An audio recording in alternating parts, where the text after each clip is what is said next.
बातमी विद्यार्थ्यांच्या यशाची।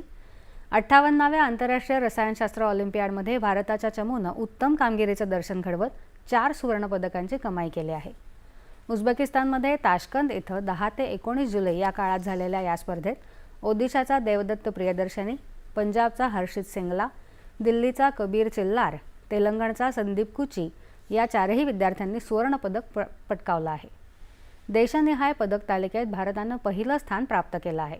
चीन आणि व्हिएतनामही पहिल्या स्थानावरच आहेत। या स्पर्धेत 93 देशातले 363 विद्यार्थी सहभागी झाले होते। भारताची या स्पर्धेतली कामगिरी सर्वोत्तम राहिली आहे।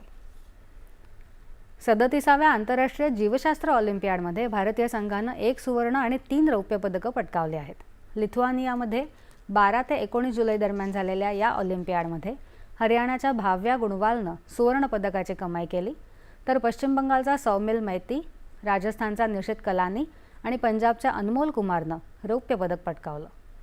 या ऑलिम्पियाडमध्ये 78 देशातले 307 विद्यार्थी सहभागी झाले होते।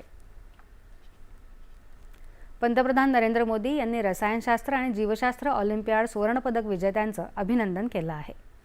भारताची युवा शक्ती जागतिक स्तरावर आपला ठसा उमटवत असल्याचं पंतप्रधानांनी म्हटलं आहे। या प्रतिष्ठेच्या मंचावरची भारताची ही सर्वोत्तम कामगिरी असल्याचं ते म्हणाले। या विद्यार्थ्यांची बुद्धिमत्ता, समर्पण आणि विज्ञानाप्रतीचा ध्यास याचा संपूर्ण देशाला अभिमान वाटतो। या यशामुळे देशातल्या अगणित युवकांना विज्ञानाचा अभ्यास करून सर्वोत्कृष्टता प्राप्त करण्यासाठी प्रोत्साहन मिळेल, असं पंतप्रधानांच्या संदेशात म्हटलं आहे।